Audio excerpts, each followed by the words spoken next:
Tu sais, Timmy, les traditions, c'est deux paumés qui font un truc, trois autres qui suivent, et ainsi de suite. Et 1000 ans plus tard, c'est toujours le même bordel. Dans la vie, faut savoir s'émanciper.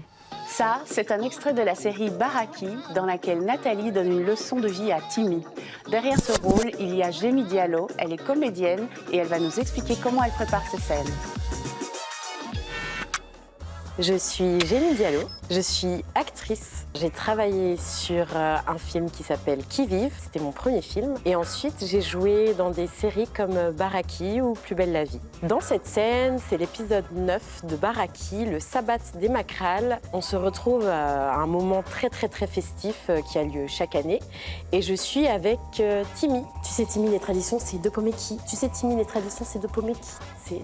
Non, c'est pas ça. L'objectif de cette scène, c'était de faire comprendre à Timmy qu'il était maître de ses propres décisions. Tu sais, Timmy, les traditions, c'est deux paumés qui font un truc. Dans cette scène, j'avais besoin de ma continuité qui ressemble à ça.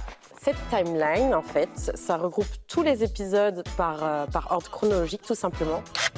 Parce qu'on tourne toujours dans le désordre et j'avais besoin de savoir où est-ce que j'étais située. Donc je dois être au courant de tout ce que j'ai traversé, même si je ne l'ai pas encore tourné. Ce qui m'a le plus plu dans cette scène, c'était de partager l'écran avec Jules. Ce qui a été le plus difficile dans cette scène, la clope, parce que mon personnage fumait et je suis quelqu'un qui ne fume pas et je suis quelqu'un qui n'apprécie pas quand les personnages fument. Ainsi de suite, c'est deux paumés qui font un truc, 1000 ans plus tard.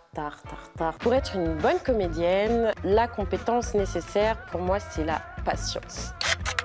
Que ce soit sur un plateau de tournage ou quand tu tournes pas en fait, parce qu'on n'a pas tout le temps des contrats. Si je tourne pas, je vais faire des stages, je vais faire des workshops, je vais étudier en fait l'acting. Et tout ça en fait va permettre de travailler l'imagination, parce que l'imagination, l'imaginaire, c'est la base. Travailler son enfant intérieur. Mes influences sont Lena Waithe, réalisatrice notamment de Queen and Slim. Il y a aussi Viola Davis, Kerry Washington, Issa Rae, qu'on ne nomme plus. Et en fait, le point commun avec ces femmes, c'est qu'elles sont productrices, réalisatrices et actrices de leurs propres projets. Elles mettent leurs histoires et elles créent les espaces qu'elles ont envie de créer pour mettre leurs histoires en avant. Et c'est quelque chose qui m'inspire parce que c'est ce vers quoi je tends. En fait.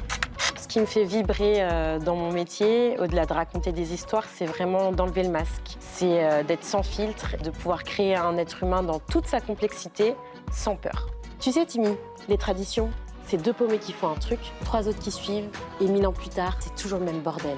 Dans la vie, faut savoir s'émanciper.